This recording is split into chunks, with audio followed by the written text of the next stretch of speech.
Hai, assalamualaikum warahmatullahi wabarakatuh. Bagaimana kabarnya kalian semua? Semoga baik-baik aja dan sehat selalu. Saya di sini akan menjelaskan tentang fikih siasat dan objek kajian fikih siasat. Sebelum itu, izinkan saya memperkenalkan diri. Saya Muhammad Yamanan Laksana, NPM 1121 dari Muhammadiyah.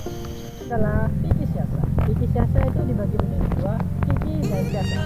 Fikih dalam bahasa adalah pemahaman artinya. Dalam istilah, fikih adalah mengetahui hukum-hukum syarat yang bersifat amaliyah yang digali dari dalil-dalil dan secara teori. Lalu siasat. Siasat itu dari kata kata siasusus siasatan adalah mengatur. Dalam fikih siasat, menurut Imam Al-Ghazali, fikih siasat adalah memperbaiki persalahan rakyat dengan cara mengatur dan memerintahkan mereka dengan tujuan membuat masalah untuk mereka sendiri. Kemaslahatan ini terwujud dengan sebab ketaatan mereka terhadap pemerintah. Ibn Abidin, fikih siasat adalah mewujudkan kemaslahatan manusia dengan cara mewujudkan kepada jalan yang bisa menyelamatkan baik di dunia maupun di akhirat. Jadi jika saya simpulkan sendiri dari dua pendapat itu adalah fikih siasat adalah mengatur dan memerintah rakyat untuk tujuan menunjukkan jalan yang dapat menyelamatkan mereka dari dunia maupun di akhirat. Dalam fikih memiliki dua unsur penting, yaitu adalah pihak yang mengatur dan pihak yang diatur.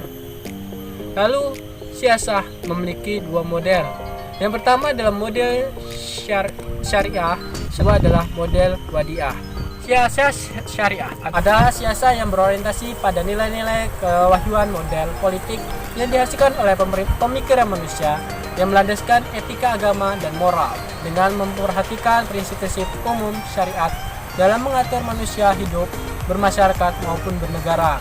Lalu ada siasat wadiah. Siasat wadiah adalah siasat berdasarkan pengalaman sejarah maupun ada istiadat atau semata-mata dihasilkan dari akal pikiran manusia dalam mengatur hidup bermasyarakat maupun bernegara. Siasat wadiah dapat diterima jika tidak bertentangan pada prinsip-prinsip Islam. Memiliki rambu-rambu syariat. Yang pertama adalah dalil kuliah dari Al-Quran dan Hadis. Yang kedua adalah maksud syariah. Yang ketiga adalah semangat ajaran atau hikmah al-tasyah. Yang keempat adalah kaidah-kaidah kuliah fikih. Objek kajian fikih siasat. Menurut TM Hasban Asidi, objek kajian fikih siasat adalah pekerjaan-pekerjaan mualaf dari urusan-urusan mereka dari jurusan pertadbiran dengan mengingatkan persetujuan pendabiran itu dengan jiwa syariah.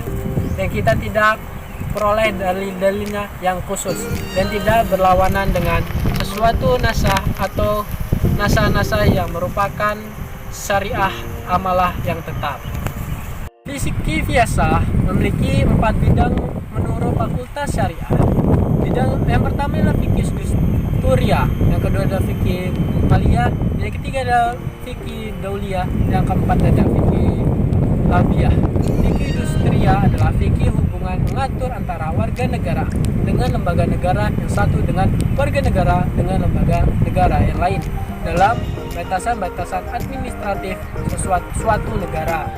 Yang kedua adalah fikih maliyah, fikih yang mengatur tentang pemasukan, pengolahan, dan pengeluaran uang milik negara, perdagangan internasional, kepentingan publik, pajak, perbankan. Yang ketiga adalah fikih dauliyah, berwarna tentang daulat kerajaan, kekuasaan, dan wewenang. Sedangkan menurut siasat dauliyah bermakna kekuasaan kepada negara untuk mengatur negara dalam hal hubungan internasional, masalah teritorial, nasionalisme, establisi, tahanan, pengasingan, tawanan politik, dan pengusiran warga negara asing. Mata adalah fikih harbiyah. Secara kamus harbiyah adalah perang dan keadaan darurat atau genting. Dalam fikih harbiyah adalah wewenang ulama, pemerintah, atau kepada negara menganut atau mengatur hal-hal atau masalah yang berkaitan dengan perang, kaidah perang, mobilisasi umum, hak dan jaminan keamanan perang, melakukan tawanan perang, harta rampasan perang, dan masalah perdamaian perang. Sekian dari pembahasan saya tentang fikih siasat dan objek kajian fikih siasat. Jika ada kata yang salah, saya mohon maaf. Kepada Allah saya mohon ampun. Saya akhiri. Wassalamualaikum warahmatullahi wabarakatuh.